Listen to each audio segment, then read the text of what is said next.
ఎక్కడైతే చెత్త ఉందో చెత్త నుంచి సంపద సృష్టించే కార్యక్రమానికి శ్రీకారం చుట్టాం. చెత్త నుంచి కరెంటు ఉత్పత్తి చేయడం. ఒకవేళ ఎక్కువ చెత్త లేకపోతే, వైబిలిటీ లేకపోతే గ్రామీణ ప్రాంతాల్లో ఇలాంటి చెత్త నుంచి సంపద సృష్టించేది కాంపోస్ట్ ఎరువులు క్రియేట్ చేయడం, ఆ కాంపోస్ట్ ఎరువుల్ని మళ్లీ పంటలకు ఉపయోగించడం, ఇలాంటి కార్యక్రమాలు చేసి ఎక్కడ కూడా చెత్త కూడా వేస్ట్ చేయకుండా మళ్ళా అవసరమైతే రీసైక్లింగ్కి వెళ్ళాం. ఇప్పుడే ప్రసాద్ గారు కొన్ని విషయాలు చెప్పారు. మామూలుగా చెత్తలో మనం చూస్తే పొడి చెత్త, తడి చెత్త ఇవన్నీ కూడా మనం వేస్తున్నాం. దాన్ని సెగ్రిగేట్ చేసి రీసైక్లింగ్ పంపించాల్సిన అవసరం ఉంది. అవసరమైన డెబ్రీస్ మనం కొట్టి గోడలన్నీ కూడా ఇచ్చేసినప్పుడు అది ఎంత ఎత్తకపోయి రోడ్డు మీద వేస్తే ఆ రోడ్డు అంతా కూడా అధ్వానంగా ఉండే పరిస్థితి వస్తుంది. అందుకని ఇవన్నిటికి కూడా ఒక సొల్యూషన్ ఇచ్చాం, పరిష్కార మార్గం చూపించాం. స్వచ్ఛాంధ్రప్రదేశ్ స్ఫూర్తితో మనం ముందుకు పోయాం. మీరు చూస్తే వారు చల్లపల్లిలో ఓడిఎఫ్ చేశారు. రాష్ట్రం మొత్తం మీరు చూస్తే 2,43,612 వ్యక్తిగత మరుగుదొడ్లు కట్టి 8,124 కమ్యూనిటీ టాయిలెట్లు కట్టి, టాయిలెట్లు కూడా చాలా నీట్ గా కట్టి, అవసరమైతే ఒక 4-5 రూపాయల టికెట్ కూడా పెట్టి మిస్యూజ్ చేయకుండా ఎక్కడికక్కడ టాయిలెట్స్ అన్ని నిర్మాణం చేసి 110 మున్సిపాలిటీలో రాష్ట్రాన్ని ఓడిఎఫ్ రాష్ట్రంగా చేసిన ప్రభుత్వం తెలుగుదేశం ప్రభుత్వం ఆ రోజుల్లోనే. అలాంటి ఓడిఎఫ్ చేసినాక ఓడిఎఫ్ ప్లస్కి వెళ్ళాలి. అక్కడే సమస్యలు క్రియేట్ చేశారు. ఈ రోజు ఈ విధంగా చెత్త చూస్తే రాష్ట్రం మొత్తం 85 లక్షల మెట్రిక్ టన్నులు కుప్పలు కుప్పలుగా, గుట్టలు గుట్టలుగా చెత్తంతా పేరకపోయింది. నేను ఇప్పుడే మా మంత్రిని అడిగా, నారాయణ గారు ఎన్ని రోజులు పడుతుందని అడిగా. సార్ 2 ఏళ్లు పడుతుంది అన్నాడు.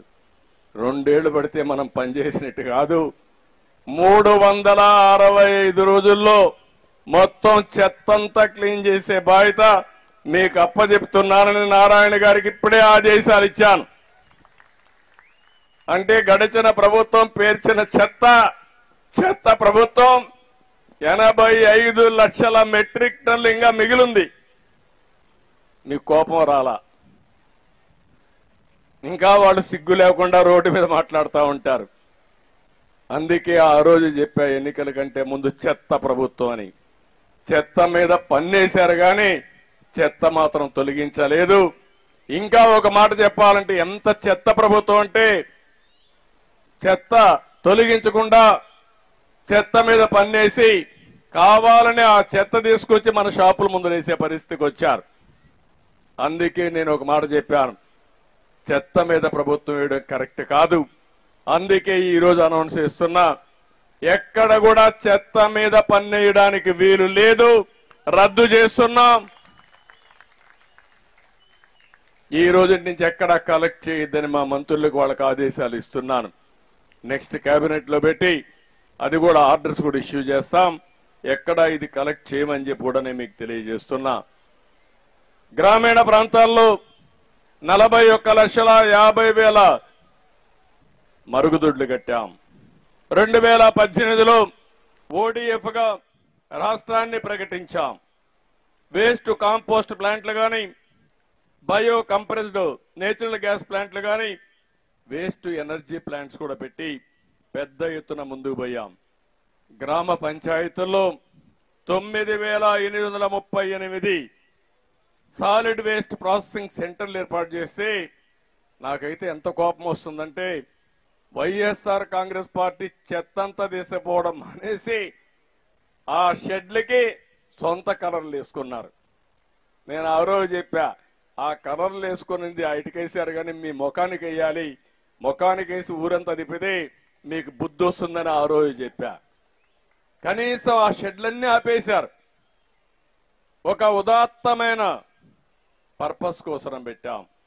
గవర్నమెంట్ ఆఫ్ ఇండియా డబ్బులు ఇస్తా ఉంది. ఆ రోజు మేము ఇచ్చిన రికమెండేషన్ల పైన గవర్నమెంట్ ఆఫ్ ఇండియా డబ్బులు ఇచ్చే పరిస్థితి వస్తే అది కూడా వీళ్ళు ఇష్ట ప్రకారం చేశారు. ఆ రోజు Visakhapatnam, Vijayawada, Guntur 2 energy to waste అంటే వేస్ట్ నుంచి కరెంటు ఉత్పత్తి చేసే ప్లాంట్స్ పెట్టాం. అవి 2 మాత్రం పనిచేస్తున్నాయి. కడవన్నీ విధ్వంసం చేశారు కానీ ఈ 2 వాళ్ళ విధ్వంసాన్ని నుంచి తట్టుకొని నిలబడుకున్నాయి. ఆ 2 పనిచేస్తున్నాయి. ఇప్పుడు మా మంత్రిని అడిగాను, భవిష్యత్తులో చెత్త రోడ్డు మీద ఉండడానికి వీలు లేదు. అవసరమైతే ఎన్ని ప్లాంట్లు పెట్టాలి, ఎంత ఖర్చు అవుతుంది, మామూలుగా చెత్త నుంచి కరెంటు తీయాలంటే కొంచెం ఖర్చు ఎక్కువ అవుతుంది. ఆ రోజుట్లోనే ఒక యూనిట్కి 7 రూపాయలు 8 రూపాయలు ఇచ్చాం, కొన్ని 9 రూపాయలు కూడా ఇచ్చాం. అవసరమైతే ₹1 ఎక్కువైనా పర్వాలేదు, ఒక 50 మెగావాట్లు అవుతుంది.